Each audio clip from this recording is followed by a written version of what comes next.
talking about confidential fund, may we please flash the third slide? Kanina po pinag-usapan natin that under Section 16 of the Local Government Code, ang mandato ng LGU is to promote peace and order. And that justifies kung bakit ang mga LGUs ay mayroong confidential fund. Now, I wish to share this slide showing the LGUs which have the huge or the biggest number of confidential fund. This is representing year 2022. Davao City has 460 million. Cebu City has 7.38 million. The City of Manila has 120 million. Makati City has 240 million. And Quezon City has 75 million. Nakakapagtaka lang po kung bakit nalampasan pa ng Davao ang City of Manila, ang Makati, ang Quezon City. For Makati, Davao almost doubled the confidential fund. For City of Manila, it almost tripled the confidential fund. Ang Cebu City po was way left behind because it is only 7.38. So I just want to state for the record the huge disparity of the confidential fund of Davao City as compared with the other LGUs.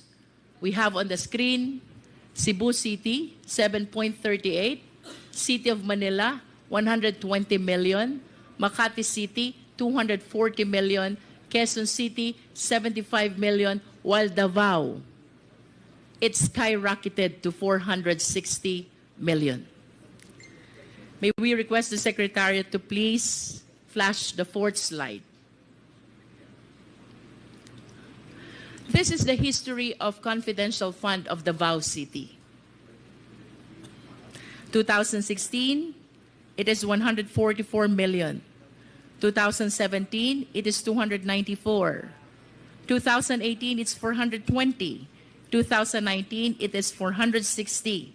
2019 up to 2022, it is 460 million.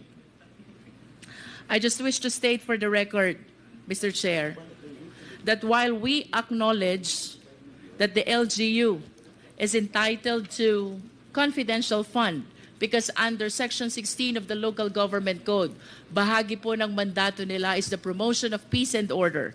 I just wish to state for the record that during this time, 2018 to 2022, the mayor of Davao City, I believe, is no less than the vice president. And I wish to state for the record as well that the confidential fund that we're discussing about the OVP last quarter of 2022 and the first 3 quarters of 2023, the one in disposal is no less than our vice president as well. I wish to express I wish to lament that it seems to us that the confidential fund is being used comfortably.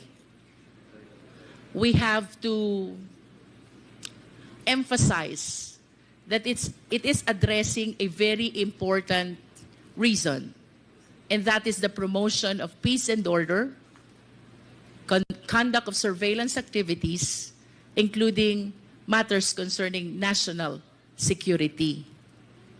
And if this is the case, Mr. Chair, I believe that the COA has to be very strict concerning the very loose, the very light, and the very few requirements which are being imposed in procurement and even liquidation of confidential funds. What I wish to point out, Mr. Chair, maluwag tayo sa confidential fund because we give value to matters concerning peace and order and national security. However, Mr. Chair, I observed na ito pong kaluagan na ito ay nagiging dahilan kung bakit ang COA ngayon are issuing the notice of disallowance, and even this Congress is prompted to conduct an inquiry in aid of legislation. I wish to manifest my observation that the irregularities which have been observed in the utilization of confidential fund in the office of the Vice President should be checked as well with respect to the utilization of confidential fund of the VAU City during those time that the mayor is no less than our Vice President. I submit, Mr. Chair. Thank you.